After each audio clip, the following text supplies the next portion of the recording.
Latest information we getting is still they're investigating, and officially they're coming back to the building, getting more footage, and also asking more questions about to the members who were there. And still, it's an open investigation. They don't want to comment on it. They don't want to say any, incomplete information.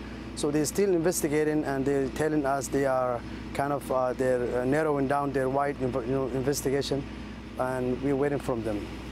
And we mentioned earlier, to the best of our knowledge, you have not heard from the president.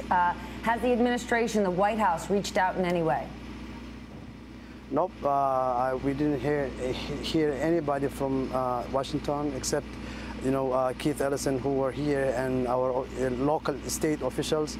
And we are so pleased and so, we felt so accompanied by our neighboring communities and our, faith communities who came here, but yet, the head of state and the president, I mean, we never hear anyone from Washington. You did have other pastors and other religious leaders, as you're talking about, gather with you. How did that feel? And give us a sense of what Muslims in Bloomington experience. Do you coexist peacefully amongst everybody else? Have you had this sort of outreach with church leaders and other religious leaders as you've had after this bombing? I mean, yes. I mean, it was so nice to see all of them come immediately. I mean, imagine that the event happened 5 a.m. and all of them came together around, I think, 10 or 11, around noon. So, yes, I felt like we are one Bloomington, and we felt that we were not alone. And thanks to our neighboring community and our faith community. And that was so, nice for them to come and support us. And today, how's your congregation today? We are back, yet we cannot use the area that the incident happened because of the water, sprinkling water. There is huge, water damaged the carpets and the floors, and so we moved our congregations and our prayer to the our big gymnasium, and we resumed, and we praying today. And this morning we pray our first prayer. And thank God we are healing and coming back together. Yes, we are a community of faith. We don't want to fear take over us. We are hopeful, and we will never stop praying, and hoping that this event and this kind of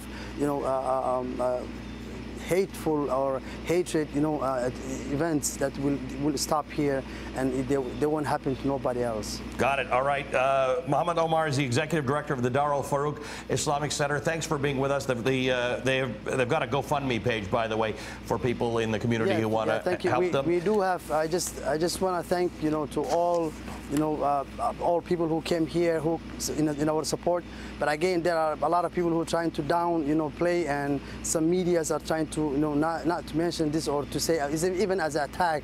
So my message to all of our people who live in this country, that if things are, and if we allow things happen, or this tragic events happen to our worship place, so then that indicates in our upcoming generation. I don't know what to tell to my children when they asking me, what is my homework book, where is my backpack? I mean, is this guy came to blow my my classroom? So this will resonate. This will go along with our upcoming generation. So we need to stop this. This at least people speak out and show their support. Not not downplay. This is not good. The way I'm experiencing some of the media. And thank you, Ali and Stephanie, for having me. Thank you very much. Our thoughts are with you, sir. Thank you very much for joining us today. Hey there, I'm Chris Hayes from MSNBC. Thanks for watching MSNBC on YouTube. If you want to keep up to date with the videos we're putting out, you can click subscribe just below me, or click over on this list to see lots of other great videos.